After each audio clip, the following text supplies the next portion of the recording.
BPSC की तैयारी करने वाले बीपीएससी के नोटिफिकेशन का बहुत ही बेसब्री से इंतजार कर रहे हैं, पर ये नोटिफिकेशन आने का नाम ही नहीं ले रहा। दोस्तों, स्वागत है आज की इस वीडियो में। बीपीएससी चेयरमैन के बयान को आज की इस वीडियो में हम एनालाइज करेंगे।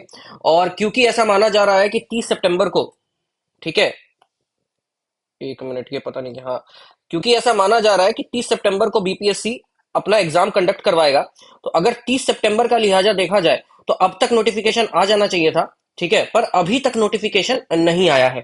तो आज के इस वीडियो में देखेंगे कि वो कौन से कारण है जिसके वजह से नोटिफिकेशन रुका हुआ है।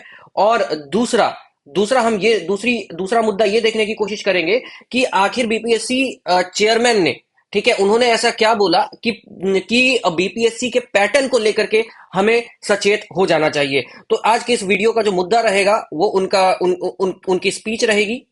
इस स्पीच से रिलेटेड बीपीएससी का पैटर्न, एग्जामिनेशन पैटर्न रहेगा, और आखिर नोटिफिकेशन क्यों नहीं आ रहा इसकी बात हम लोग करेंगे।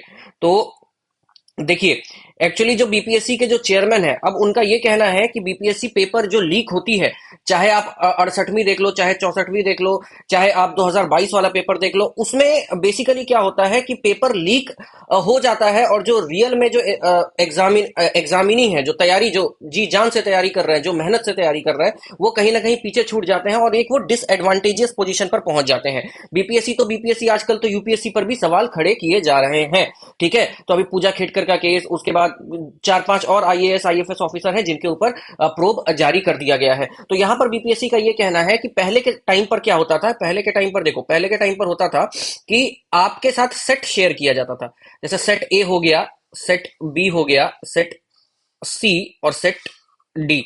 अब सेट ए के क्वेश्चन, सेट बी के क्वेश्चन, सेट सी के क्वेश्चन, सेट डी के क्वेश्चन सेम ही रहते थे, अंतर नहीं होता था। अंतर क्या चीज का होता था? तो अंतर होता था ऑर्डर का।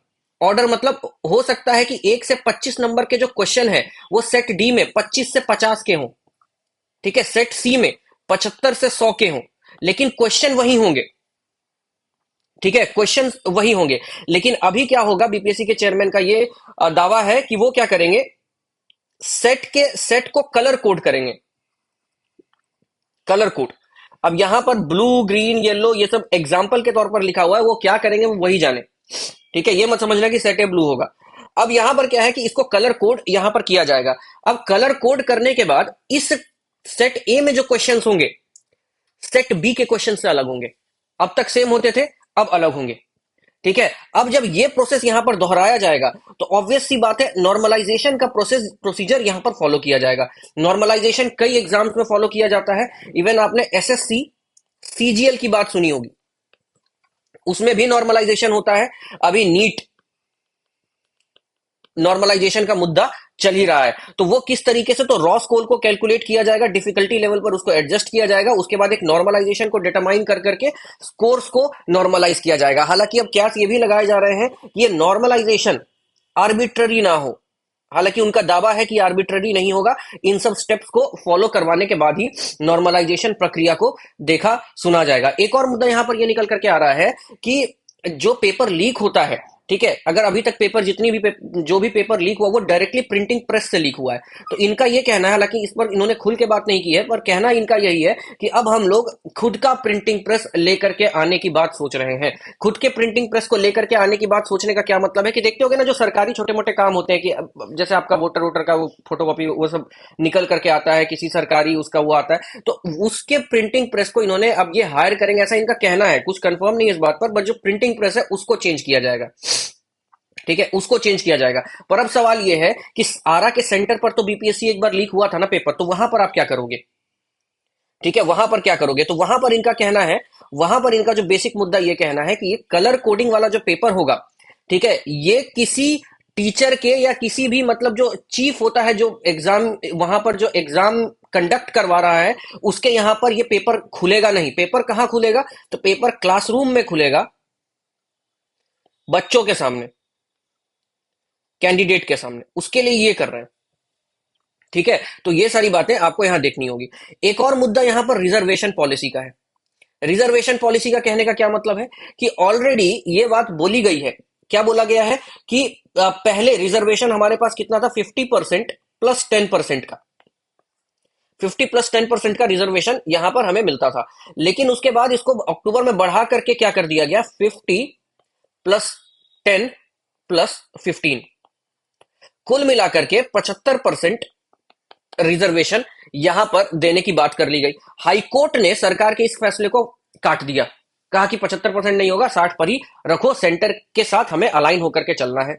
अब जो बिहार सरकार है उसने कोर्ट के इस डिसीजन को सुप्रीम कोर्ट में चैलेंज कर दिया है। ठीक है, तो हो सकता है कि इस मुद्दे पर भी डिले हो, लेकिन कुछ कितना भी अगर डिले हो जाए तो डिले का ये मतलब नहीं है कि डिले का ये मतलब नहीं होगा कि आपको अगले साल पेपर देना होगा या अगले के अगले साल पेपर देना होगा, पेपर तो इसी साल होगा। ठीक है, इन केस अगर रिजर्वेशन की वजह से मुद्दा नहीं फंसे, क्योंकि फिर इलेक्शन भी है, तो पेपर कंडक्ट करवाना इनकी मजबूरी है, ये पेपर कंडक्ट करवाएंगे। अगर रिजर्वेशन पर बात रुकी या रिजर्वेशन पर बात अटकी तो हो सकता है कि 70वीं बीपीएससी के बाद वाला जो बीपीएससी है वहां पर इस वाले 75% वाले रिजर्वेशन को ये फॉलो करवाए। हो सकता है कि इसको 60 वाले से ही ये फॉलो करवाते चले जाए। एनी हाउ, ठीक है ना, हमें नॉनदलेस हमें अपनी तैयारी को 30 सितंबर का मान करके ही चलना है, क्योंकि सिलेक्शन तो उन्हीं का होगा जो बेसिकली इस टाइम पर मेहनत करेंगे। एक बात और, मार्केट में बहुत ये भी बोला जा रहा है कि बीपीएससी आज न कल वैकेंसी निकालेगा। ऐसा नहीं है। देखो, कॉमन सेंस की बात करें तो दो डेट्स को हमें देखना होगा, 24 जुलाई का और दूसरा 4 अगस्त का। ठीक है, 4 अगस्त का। अब देखो 24 जुलाई 4 अगस्त क्या है, तो अभी बीपीएससी पूरे जोर शोर से टीआरई के पेपर को कंडक्ट करवाने के लिए लगी हुई है। ठीक है ना, वो टीआरई के पेपर को कंडक्ट करवाएगी जोर शोर से। तो यहां टीआरई का पेपर 24 जुलाई को खत्म हो जाएगा, तब जाकर के कहीं ना कहीं नोटिफिकेशन के निकलने के चांसेस होंगे, क्योंकि उसके बाद ही बीपीएससी खाली होगा और फिर कंबाइंड कॉम्पिटिटिव एग्जाम पर फोकस करेगा। दूसरा 4 अगस्त। अब ये 4 अगस्त क्या है, तो बीपीएससी के चेयरमैन ने ये बोल दिया है कि अभी तक जितनी वैकेंसीज आनी चाहिए, जितनी वैकेंसीज आने की संभावना है, उतनी वैकेंसीज बीपीएससी तक नहीं पहुंची है। तो बीपीएससी फिर कैसे पोस्ट निकाल दे, तो वो 4 अगस्त तक वेट करेंगे। और अगर 4 अगस्त तक उनको नहीं मिला, 4 अगस्त अभी हाल आने ही वाला, अगर 4 अगस्त तक उनको नहीं मिलती है वैकेंसी की डिटेलिंग, ठीक है, और अगर नहीं मिलती है तो फिर एग्जाम पोस्टपोन होगा। और ये पोस्टपोन भी बहुत ज्यादा नहीं होगा, 15 से 20 दिन का पोस्टपोनेंट होगा। अक्टूबर में एनी हाउ ये ले लेंगे। ठीक है, रिजर्वेशन वाला डिसीजन आए नहीं आता है तो 70वीं जो है वो बिना रिजर्वेशन 60% वाले रिजर्वेशन वाले उससे जाएगा। हो सकता है 71वीं 72वीं में फिर 75% ये सरकार लेकर के आ जाए, हो सकता है इलेक्शन के बाद सरकार लेकर के आ जाए। इस मामले में हमको नहीं पड़ना है, हमें अपनी तैयारी 30 सितंबर का मान के ही करनी है ना। वी हैव टू जो हमारी जो प्रिपरेशन है वो 30 सितंबर के आसपास की ही होनी चाहिए, क्योंकि अगर एग्जाम का डेट पोस्टपोन होता भी है, एग्जाम पोस्टपोन होता भी है, तब भी आपके लिए एक बेनिफिट का ही ये काम करेगा। लेकिन अगर ऐसा मान के चलोगे कि एग्जाम डेफर होने वाला है तो कहीं ना कहीं प्रिपरेशन लैग करेगी, पढ़ने का मन नहीं करेगा, क्योंकि रिलैक्सेशन माइंड में आ जाएगा। तो आशा करता हूं ये वीडियो आपको इन्फॉर्मेटिव लगा होगा। अगर अच्छा लगा तो hit the like button, subscribe and watch the shorts informative video. और बीपीएससी की हमारी प्लेलिस्ट चल रही है, आप उसको भी जाकर के देखिए। धन्यवाद।